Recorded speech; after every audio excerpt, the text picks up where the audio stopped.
Alô, você, seja muito bem-vindo. Você está no Te Politizei. Eu sou o Carlos André e agora vamos falar do Flávio Dino.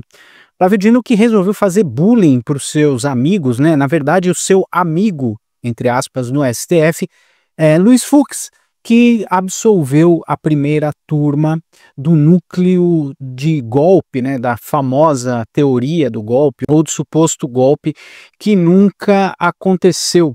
Na cara dura, Flávio Dino resolveu tirar um sarro do Luiz Fux, que deu uma aula de direito, uma aula de julgamento, citando réu por réu e discorrendo sobre a nulidade de tudo que aconteceu nesse teatro de cartas marcadas, nesse picadeiro que a gente viu na última semana contra Jair Bolsonaro e mais 7 réus que foram agora condenados pela tal tentativa de golpe.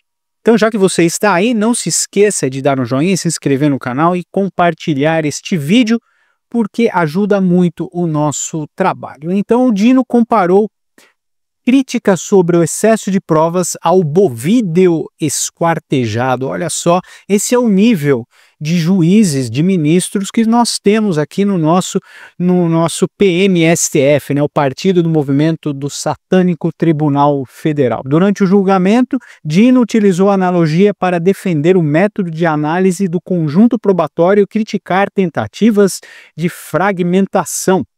Na verdade, o Flávio Dino fez um bullying aí com o seu coleguinha Luiz Fux que tem culpa em tudo isso que está acontecendo também, mas ele foi o ministro técnico, embasou suas decisões todas nas leis e na Constituição, citando réu por réu, que é o que deveria ter feito Alexandre de Moraes, Flávio Dino, Carmen Lúcia, Cristiano Zanin, que não deram seus votos técnicos e simplesmente julgaram o conjunto da obra que nunca existiu. E para contornar esta falácia, né, segundo o Flávio Dino, ele utilizou a comparação do boi esquartejado. Vamos ouvir o que o Flávio Dino falou aí na sua decisão, ou criticando a decisão do Luiz Fux no julgamento do primeiro núcleo do Jair Bolsonaro. Bovídeo esquartejado, ou do boi fatiado. Então, que é aquela espécie de falácia, segundo a qual você divide o boi em bifes e pergunta a cada pedaço, você é um boi?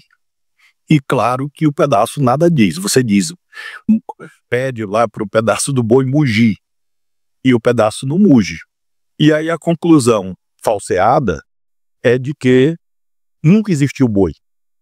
Quando a análise de uma hermenêutica correta, como sabemos, ela tem exatamente essa capacidade de evitar esse método falacioso de esquartejamento do acervo probatório em pedaços que em si mesmo podem ser descartados de per si, um a um.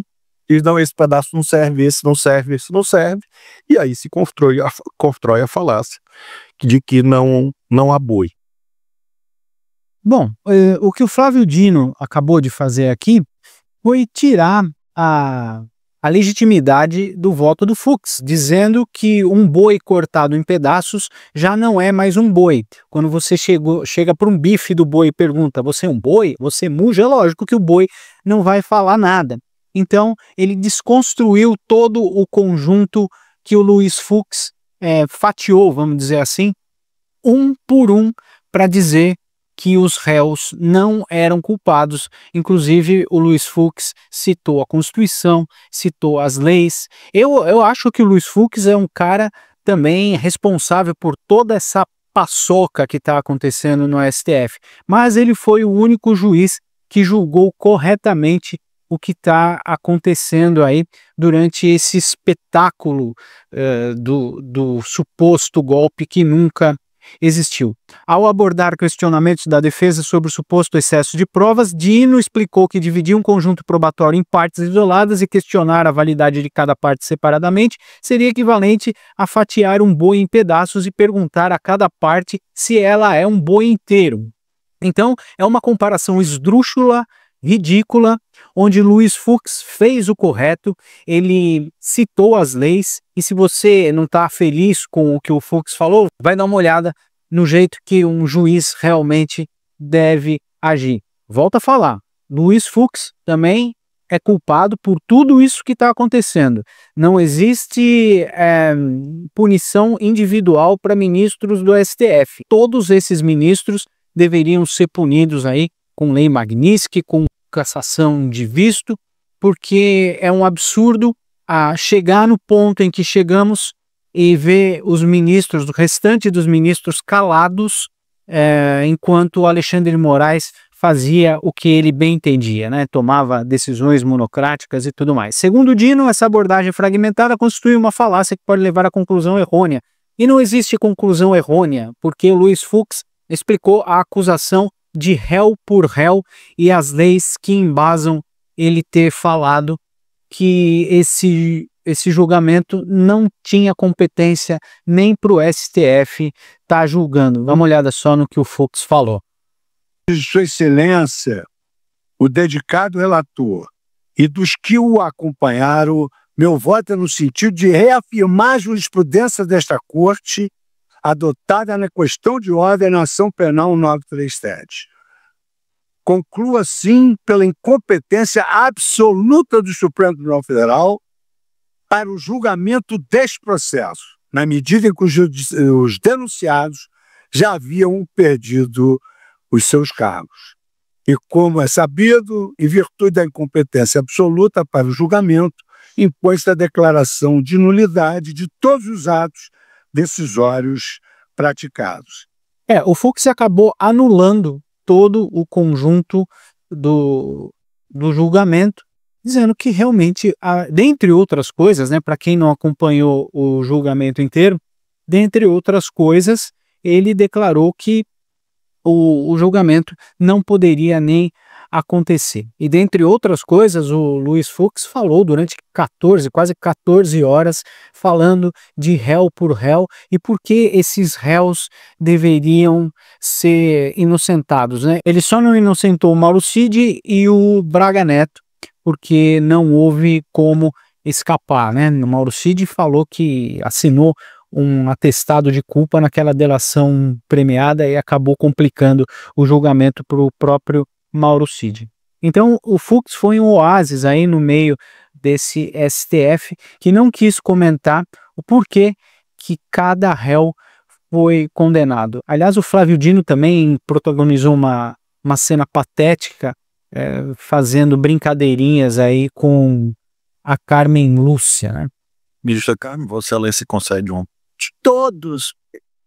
Olha que eu sou literal em relação a esse ponto. Todos desde rápidos, porque também nós mulheres ficamos 2000 anos caladas, nós queremos ter o direito de falar. A Carmen Lúcia, que deu o seu voto, condenou também todos os réus e agora jogou aí a cartada do feminismo, né? Nós mulheres ficamos aí 2000 anos sem falar. O teu voto foi tão curto e eu decidi porque eu uso uma técnica que chama banco de horas. Eu faço o voto curto para fazer muita parte. Então... Nossa, mas vai descontar tudo no meu, não? Não, ainda tenho dos aninhos. É lamentável, né? A gente vê esse tipo de chacota, de brincadeira na corte mais alta do nosso país. Então, o Rocambole do Inferno protagonizou essa vergonha a semana passada, que acabou levando Jair Bolsonaro e mais 7 réus a serem culpados pela suposta trama golpista que nunca existiu. E a gente vai ver aí o que vai acontecer daqui para frente, porque o Bolsonaro foi condenado a mais de 27 anos de prisão. Ainda cabe recurso, a prisão não é imediata, mas fato é que Luiz Fux aí abriu um precedente gigante, mostrando, de acordo com as leis e de acordo com o ordenamento jurídico, por que cada réu deveria ser absolvido e que esse julgamento fantasioso e teatral nunca deveria ter existido. Muito obrigado por ficar comigo até o final deste vídeo. Não se esqueça de dar um joinha, se inscrever no canal e compartilhar esse vídeo, porque ajuda muito o nosso trabalho. Muito obrigado pela sua companhia. Daqui a pouco a gente volta. Até já.